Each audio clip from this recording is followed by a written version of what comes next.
में जाते जाते सबसे स्पेशल स्टोरी की बात कर लेते हैं और स्टोरी है सीज फायर की इनसाइड की कि आखिर सीज फायर में 1.5 घंटे में क्या हुआ कि विध्वंस की कहानी से लेकर ट्रंप के तेवर नरम पड़ गए। क्योंकि कल रात हम सब सोए थे इसी ख्याल के साथ कि पता नहीं ट्रंप ईरान के साथ क्या करेंगे, क्योंकि ट्रंप ने कहा था कि एक सभ्यता खत्म होने वाली है, सब तबाह हो जाएगा, दुनिया महाविनाश देखने वाली है। लेकिन भारतीय समय के हिसाब से जब आप गहरी नींद में होंगे या कह सकते हैं कि ब्रह्म मुहूर्त, जो अगर हिंदू धर्म के हिसाब से देखा जाए तो सुबह का समय कहा जाता है, मतलब सुबह 3:30 से 5:30 बजे तक। आखिर इस ब्रह्म मुहूर्त में क्या हुआ वो देखिए आप हमारी इस स्पेशल रिपोर्ट में।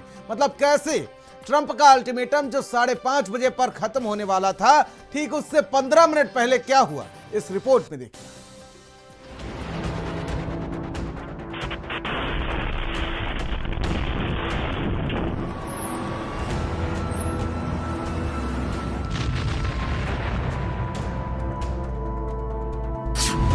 वो 1.5 घंटे जब ट्रंप ने महाविनाश नहीं सीज फायर चुना। ढीले पड़ चुके ट्रंप के तेवर, मुश्किल में फंसा था सुपर पावर। सुबह 4 बजे से 5:30 का वो वक्त जिसने इतिहास पलट दिया। 43 घंटे का सस्पेंस, 6 देशों के बीच भागते दूत, घनघनाते फोन और एक ऐसा पल जब दुनिया को लगा अब सब खत्म। हमला तय था, टारगेट लॉक थे, बम वर्षक तैयार थे, लेकिन हमले से सिर्फ 15 मिनट पहले एक फोन आया और इतिहास पलट गया। आज हम बताएंगे अमेरिका और ईरान के बीच उस सीज फायर की इनसाइड स्टोरी जो कागज पर शांति है लेकिन पर्दे के पीछे थी डर, दबाव और मौत की उल्टी गिनती। जब दुनिया ने सांस रोक ली थी, 40 दिन पूरा मध्य पूर्व आग में जल रहा था, दुनिया का तेल खतरे में था, मिसाइल हवा में थी, बाजार गिर रहे थे।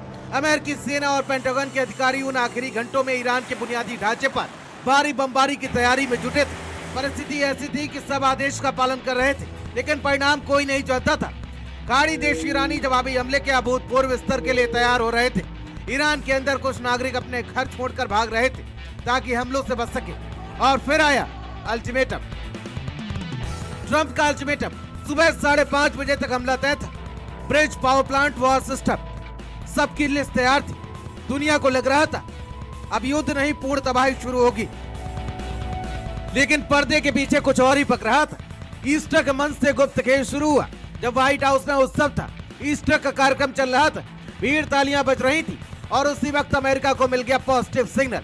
ईरान बात करना चाहता था, लेकिन बात कैसे, सीधी बातचीत तक नहीं हो पा रही थी क्योंकि ईरान शीर्ष नेतृत्व तक फोन नहीं पहुंच पा रहे थे।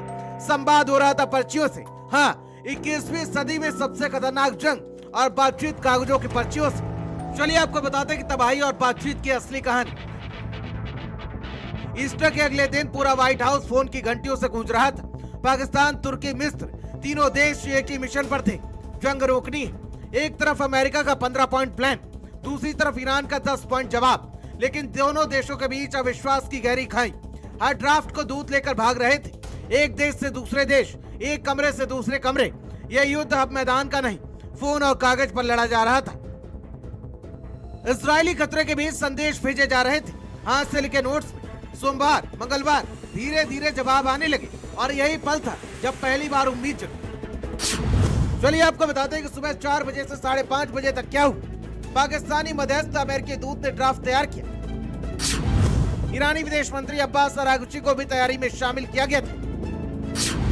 मिस्र और तुर्की भी गैप बांटने में जुटे थे। ट्रंप ने 2 हफ्ते के सीजफायर प्रस्ताव को मंजूरी दे दी। अंतिम फैसला मुस्तफा खेमनेई के हाथ में था, जो दूतों के जरिए संवाद कर रहे थे। चीन ने ईरान को ऑफ रैंप लेने की सलाह दी। पाक पीएम शहबाज शरीफ ने दोनों पक्षों से प्रस्ताव मानने की अपील की। डोनाल्ड ट्रंप ने बेंजामिन नेतन्याहू से बात कर सीजफायर की गारंटी ली। आखिरी call field marshal Asim Munir को किया गया। डील फाइनल हुई, अमेरिका सेना स्टैंड डाउन। हमले से 20 घंटे तक सबको यही लग रहा था अब युद्ध तय है, लेकिन अचानक मध्यस्थों ने नया प्रस्ताव तैयार कर लिया। 2 हफ्ते का सीज फायर, शर्तें साफ, हॉर्मुज खुलेगा, हमले रुकेंगे, बातचीत शुरू होगी। ईरान के मुताबिक इन शर्तों पर ही अमल स्थायी समाधान का रास्ता है। चलिए आपको बता दें कि ईरान की 10 शर्तें आखिर क्या है। अमेरिका द्वारा हमला नहीं करने की गारंटी ली जाए, परमाणु कार्यक्रम में एनरिचमेंट की मंजूरी दी जाए, हार्मोस पर नियंत्रण और जहाजों से ट्रांजिट शुल्क वसूलना, ईरान पर लगे सभी प्राथमिक और आर्थिक प्रतिबंधों को पूरी तरह से हटाना, संयुक्त राष्ट्र सुरक्षा परिषद और IAEA के सभी प्रस्तावों को खत्म करना, युद्ध के दौरान हुए नुकसान के लिए मुआवजा देना, क्षेत्र से अमेरिकी लड़ाकू बलों की वापसी, लेबनान में इस्लामिक रेजिस्टेंस के खिलाफ युद्ध खत्म करना, 2 हफ्तों की युद्ध विराम और हार्मोस खोलने की उम्मीद, बातचीत की तैयारी। लेकिन सच क्या है? मिसाइल अलर्ट अभी भी जारी, एयर डिफेंस अभी भी सक्रिय है, हमले पूरी तरह से बंद नहीं, यानी ये शांति नहीं, सिर्फ एक विराम है। 44 दिन की जंग, 43 घंटे का सस्पेंस और आखिरी 15 मिनट में पलटी बाजी। दुनिया बच गई, लेकिन खतरा अभी खत्म नहीं हुआ, क्योंकि ये सीजफायर समाधान नहीं, सिर्फ तूफान से पहले की खामोशी भी हो सकता है। स्पेशल डेस्क, भारत समाचार।